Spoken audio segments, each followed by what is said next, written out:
সেদিনকে ভাত কাপড়ের একটা সিন হচ্ছিল আমাদের, সেখানে দুর্গা ভীষণ সুন্দর একটা জিনিস করে, যেটা আমার ভীষণ মানে মন ছুঁয়ে গেছে। তো সেইটাই তোমাদেরকে বলি।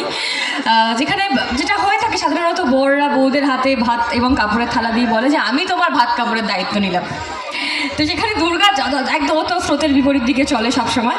ওর বরকে বলেছে তুমি বসো, আমি তোমার ভাত কাপড়ের দায়িত্ব নেবো বলে ওর বরকে হাতে দিয়েছে ভাত কাপড়টা, দিয়ে বলেছে আমি আজ থেকে তোমার ভাত কাপড়ের দায়িত্ব নিলাম। এবং শুধু সেটা নয়, সেখানে থেমে থাকেনি, শ্বশুরের কাছে গেছে, শ্বশুরকে বলেছে আমি আপনার ভাত কাপড়ের দায়িত্ব নিলাম। শাশুড়ির কাছে গেছে, বলেছে আমি আপনারও ভাত কাপড়ের দায়িত্ব নিলাম।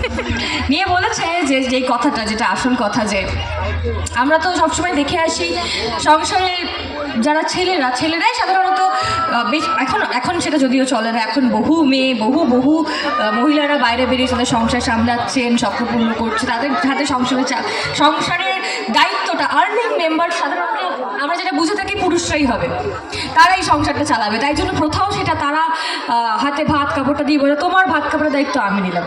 কিন্তু দুর্গা সেদিনকে বললো যে আমরা পরস্পরে যদি সবাই সবার ভাত কাপড়ের দায়িত্ব নিয়ে নিই, এই পরিবারে 4টে মানুষ হয়, 4টে মানুষ যদি 4 জনের ভাত কাপড়ের দায়িত্ব নিয়ে নিই, তাহলে একটা মানুষের ওপর চাপ পড়ে না। ওই শাশুড়িকে বলছে তোর ছেলে সারাদিন খাটবে, আমার বরটা সারাদিন খাটবে, মাথার ঘাম পায়ে ফেলবে, তারপর বাড়িতে আসবে সেই ফার্স্ট্রেশনটা নিয়ে, সেই স্ট্রেসটা নিয়ে, একটা খিটখিটে মেজাজ নিয়ে, কী দরকার?